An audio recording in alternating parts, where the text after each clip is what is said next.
It is another sad day in Nigeria. I don't even know what to feel about. I don't even know how to feel. This is crazy that in a nation, people are being killed like chickens and fowl, and nothing is happening.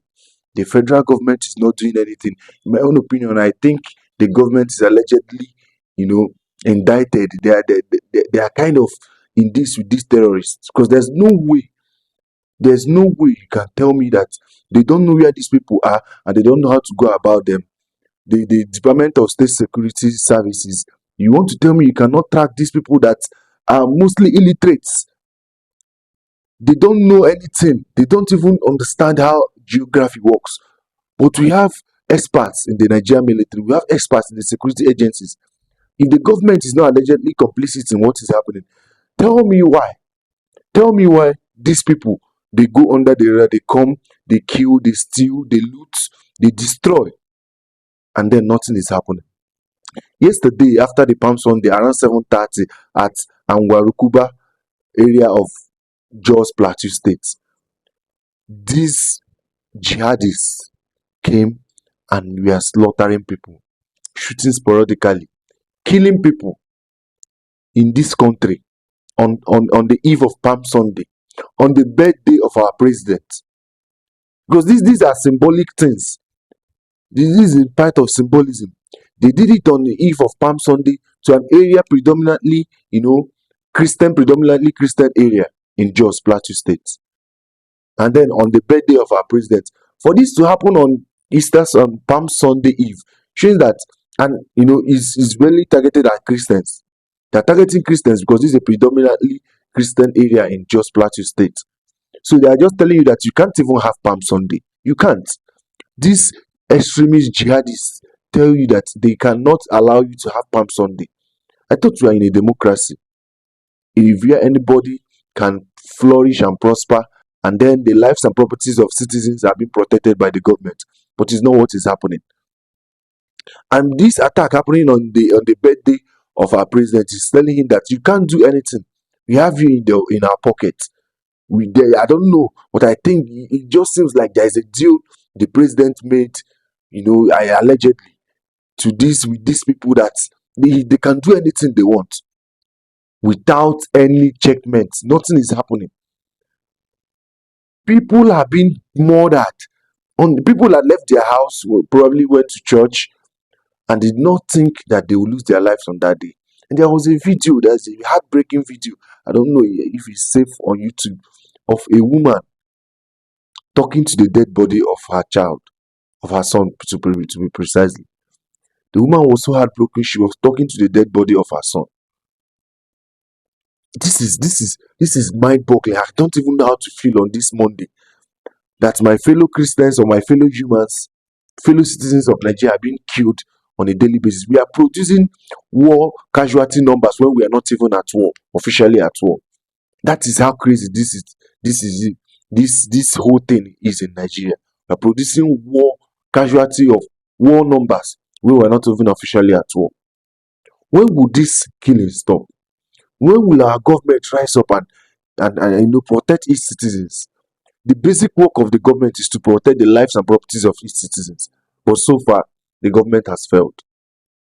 And the problem is that when these things happen, people start throwing propaganda, trying to run cover for these jihadists, these extremists. Just like the official page, Arewa Twitter, official page. And yes, I'm not a fan of collective punishment, of collective guilt. But if you go through the comment section of the post Arewa Twitter made, the Arewa source on Twitter, the post the handler or the account made, if you go through the comment section, you see that many people, especially of northern origin, are agreeing with what he said, which is blatantly a lie. So let's read the quote. A cultism clash in Jos Plateau State, but the narration has been changed into a Christian genocide propaganda.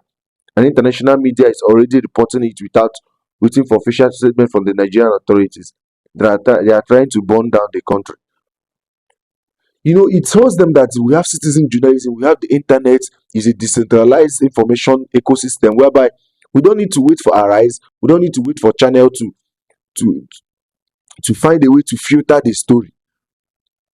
But the Ariwa Twitter is telling us that it's a court clash. And this is crazy. Is this not propaganda? And I don't like a situation whereby many people are labeling, all Muslims as extremists. But if you go through the comment section of this post, it's quite alarming the number of people that agree with this post. It's quite alarming. People are being killed on a daily basis, but these influencers or these blogs of the northern origin always find a way to run cover for these Muslim extremists. I'm sick and tired of all these things. The president has failed us. The president has failed the country because forget the price of oil, every other thing is secondary. If you cannot protect the lives and properties of your citizens, sorry, every other thing you're doing is secondary. Because even if the price of oil goes down to 5 naira and there are no people to gain and benefit from it, you failed. You have failed. It is crazy. I'm seeing the dead bodies everywhere this morning. This is not how we plan to start the Holy Week. So I don't know. I don't even know what to say to the people that lost their lives and to the bereaved. I pray for the happy repose of the victims. This is not. This shouldn't be the way to live in a country, in the most populous black country in the world. This is not the way to live, giant of Africa. The government, you failed the citizens. And another thing is that people that run cover for the government, none of them will actually address the root cause of how the government is mismanaging this issue. And you see the chief of defense staff, coming out to say few days ago, coming out to say that non-kinetic way of Operation Safe Corridor is helping. So I want us to watch the clip of what he said, and then I'll give you my take on that. Talking about Operation Safe Corridor. So many people have asked that question: why do we need to rehabilitate criminals? They all should be killed because they kill people. Well, that may make sense. But even in the Bible, we heard about the prodigal son. If there was not that window for the man to come back, would he have come back? So the point is that these are Nigerians, mostly. And it's important for us to give them that window to repent if they want to, rather than pushing them to the extreme to say, okay, it's either we kill you or you continue with the adventure. I think it's important for us to make people understand, especially in the National Assembly, because as we speak now, everything about safe corridor is being driven by defense headquarters. And there's no part of the budget that says, okay, you should run Operation Safe Corridor. So, honorable there, I'm only speaking to you to understand the importance of Safe Corridor, and that at some point we may come calling for your support. This is gaslighting 101. This is how it works. Trying to use the Bible to justify his incompetence and the incompetence of the leadership. Because I don't blame the average Nigerian military men. They are not being equipped. They are not being equipped to the full extent of how they will have to tackle this insurgency. Firstly, the prodigal son is a parable. The prodigal son, even in the parable, he was not a killer. He was not a murderer. He was a degenerate. He was somebody that was lazy and lousy. But he was not a terrorist.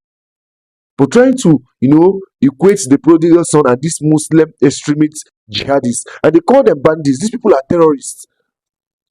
They are terrorists, and they predominantly target Christians. So you stop telling us these are unknown gunmen or this is a court clash. For the leadership of the military to come out and run cover for these terrorists shows you that either they are being compromised or they are being infiltrated or they are in on it allegedly. I'm sorry to say it because there's no other reasonable explanation to what is happening. You can't tell us that we have to keep this non-kinetic approach is not working. For over how many years? It is not working. Everybody knows that it's not working. But every day they rehash this talking point and keep telling us that there is a way it's going to work. I'm sorry, it's not working. People are dying. The only thing we can do to terrorists is to send them to God and let God judge them. We should be the middleman between them and God. Once we catch them, we send them to God. Sometimes they claim they rehabilitate these people and then put them back in the military. That is crazy. That is asinine in a country that wants to move forward. Well, I'm sorry if I'm ranting, but this is my country, and I feel so betrayed by our government. So once again, I pray for the happy repose of the souls of the victims, and we'll call out the government to do better. We'll call them to do better. People are dying, and this is not what we signed up for. That is all I'm going to say about that.